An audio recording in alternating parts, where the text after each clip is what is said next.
મિત્રો, આપ જોઈ રહ્યા છો AB48 ન્યૂઝ ગુજરાત। હવે છે અગત્યના સમાચાર। જાતિના દાખલામાં પડતી મુશ્કેલીઓને લઈને પાલનપુર, દાતા અને અંબાજીના આદિવાસી લોકોએ આજે પાલનપુર રામપુરા 4 રસ્તાથી કલેક્ટર કચેરી સુધી રેલી યોજી હતી। દાતા ધારાસભ્ય કાંતિ ખરાડીએ સૂત્રોચ્ચાર સાથે જાતિના દાખલામાં પડતી મુશ્કેલીઓને લઈને રેલીમાં જોડાયા હતા।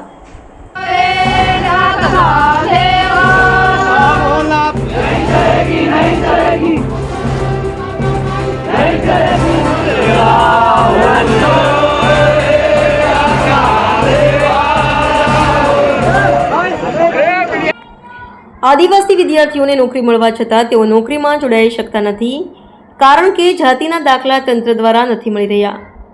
અનેક સમયથી આ દાખલા માટે રજૂઆત છે અને આ દાખલા ન મળવાને કારણે કેટલાય જે યુવાનો છે જે નોકરી મળવા છતાં નોકરીથી વંચિત છે, કારણ કે જેની પાસે જાતિનો દાખલો નથી તે લોકોને નોકરીમાં હાજર કરી શકાતા નથી। જોકે તંત્ર દ્વારા જાતિના દાખલા માટે 1950ના જાતિના પુરાવા માંગવામાં આવે છે, જે આદિવાસી લોકો પાસે હોતા નથી અને જેને લઈને દાખલાથી વંચિત રહે છે। ત્યારે અગાઉ પણ અનેકવાર સરકારને તંત્રને રજૂઆત કરી છે, જ્યારે આજે 700થી વધુ આદિવાસી લોકોએ પાલનપુર શહેરના માર્ગો પર રેલી અને સૂત્રોચ્ચાર સાથે કલેક્ટર કચેરી પહોંચ્યા હતા અને કલેક્ટર કચેરી ખાતે ધરણા કર્યા હતા અને આદિવાસી ભાષામાં સરકારને જગાડવાનો પ્રયત્ન કર્યો હતો। જોકે કલેક્ટરને આ દાખલામાં પડતી મુશ્કેલીઓ નિવારવા માટે રજૂઆત કરી છે અને 9 ઓગસ્ટ પહેલાં જો સમસ્યાનું સમાધાન નહીં થાય તો વિશ્વ આદિવાસી દિવસની ઉજવણી બનાસકાંઠામાં નહીં થવા દઈએ તેવી ધારાસભ્યએ ચીમકી ઉચ્ચારી છે।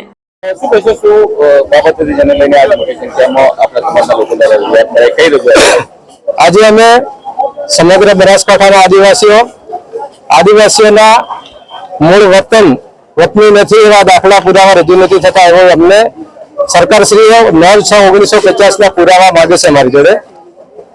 એના માટે અમે સમગ્ર બનાસકાંઠાના આદિવાસી ભાઈ બહેનોએ માનનીય કલેક્ટરશ્રીને રજૂઆત કરી છે કે સરકાર પાસે જો 1949ના પુરાવા નથી તો અમે ક્યાંથી લાવીએ, અને અમે વિનંતી કરી છે કે અમને ભણાવવા માટે અત્યારે દાખલા એક તાલુકા પંચાયતમાં 500 પડેલા છે, તો તમે ક્યાંથી ચાલુ કરવાના છો?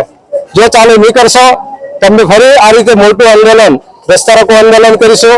સાથે સાથે અમે 9મી ઓગસ્ટ સરકારને ઉજવવા ના દઈએ, કોઈ પણ સરકારનો પ્રોગ્રામ અમારા ગામડામાં નહીં થવા દઈએ એવું આજે નક્કી કર્યું છે। અમે 2 દિવસમાં જોડાઈ લઈશું એટલું જ આશ્વાસન આપ્યું છે, વધારે કંઈ આપ્યું નથી અમને।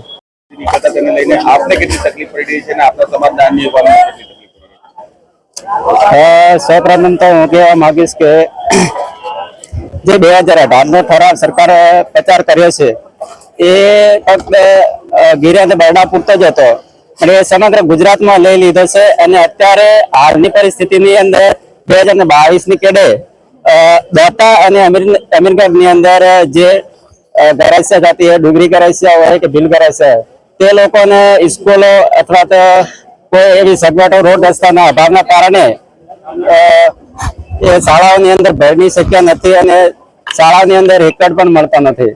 અને એના અભાવે અત્યારે સરકારે એવો ઠરાવ લાવ્યો છે કે 50 પહેલાનો પુરાવો હોય તો જ તમને જાતિનો દાખલો મળશે, ને તમને દાખલો મળશે નહીં।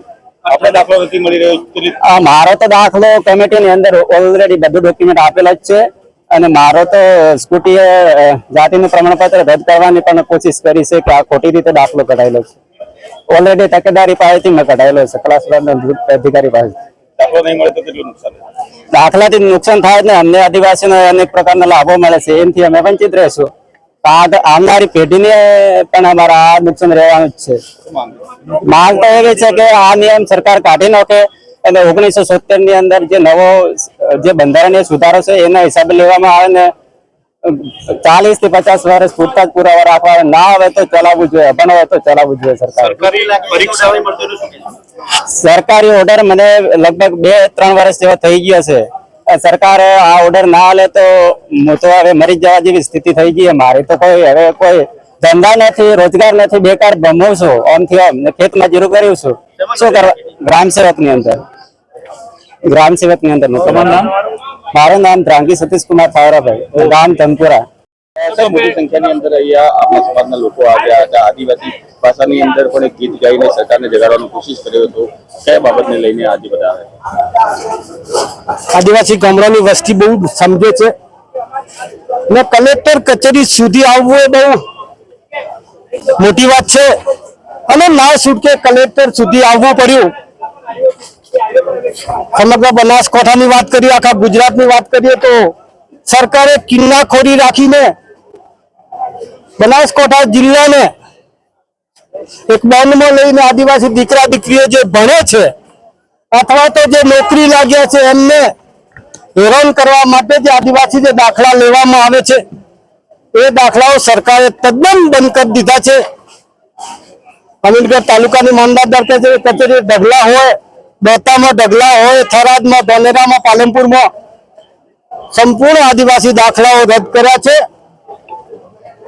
અને સરકાર પર અપેક્ષાઓ રાખીએ છીએ કે અમારા આદિવાસી દીકરા દીકરીઓ ભણતા ત્યાં સુધી જરૂર પડે ને ભણ્યા પછી નોકરી લાગે ત્યારે પણ આદિવાસી દાખલાઓની જરૂર પડતી હોય, પણ સરકારે ત્રાપ મારીને ઘણા એટલા છોકરા અમારા વિસ્તારમાંથી નોકરી લાગ્યા છે પણ દાખલા નહીં આપવાના લીધે 2 વર્ષ થયા એમને હાજર કરવામાં નથી આવતું.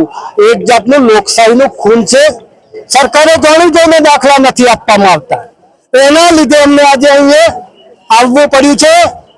અને સરકારને વિનંતી કરી છે, કલેક્ટર મારફત વિનંતી કરી છે કે આજની તારીખથી અમારા જે આદિવાસી દાખલા જે કાયમી માટે મળતા હતા એ 1950ના પુરાવા મોગ્યા વગર કાયમી દાખલા હાલતા હોય તો ચાલુ રાખો અને હેરાનગતિ કરવાનું બંધ કરો. નહીં તો આજે તારીખ 4 થઈ છે, સમગ્ર ગુજરાતની અંદર સરકાર આદિવાસીઓના નામે વાહ કરતી હોય, બેટી બચાવો બેટી પઢાઓ નારા સાથે વાહ કરતી હોય, ત્યારે આજે આદિવાસીઓને ખૂન કર્યું હોય, લોકશાહીની હત્યા કરી હોય એવું દેખાઈ રહ્યું. એના લીધે અમને અહીં આવવું પડ્યું છે. ગમતું નથી પણ ના છૂટકે અમારે અહીં આવવું પડે. જો આ દાખલાઓ ચાલુ નહીં કરશે તો 9મી ઓગસ્ટ આવતા પહેલા પણ અમને અહીંયા આવવું ના પડે. અમે અપેક્ષાઓ રાખીએ કે ફરીથી આવવું ના પડે, એના પહેલા દાખલાઓ ચાલુ કરે. ને જો ચાલુ નહીં કરશે તો સરકારને વિનંતી કરીએ છીએ, સરકારને ચેતવણી આપીએ છીએ કે અમે 9મી ઓગસ્ટે સરકાર મારફતે ઉજવણી નહીં કરવા દઈએ. ફાલતુ વાહ કરવાનું બંધ કરો અને વિશ્વ આદિવાસી દિવસ ઉજવણી કરવી હશે ને તો અમે આદિવાસી જીવતા બેઠા છીએ, અમે ઉજવણી કરશું. પણ તમે કે વાહ કરવા માટે અમારા વિસ્તાર અમારા બનાસકાંઠામાં ના આવતા ને કે પછી અમારો હક અને અધિકાર જે તરાપ મારી છે એ વહેલામાં વહેલી તરીકે છૂટછાટ કરે અને દાખલાઓ આપી દે, એટલા માટે કલેક્ટર મારફતે સરકારને વિનંતી કરી છે. IB48 ન્યૂઝ ગુજરાત સાથે રિપોર્ટર જીતુ સોલંકી, બનાસકાંઠા.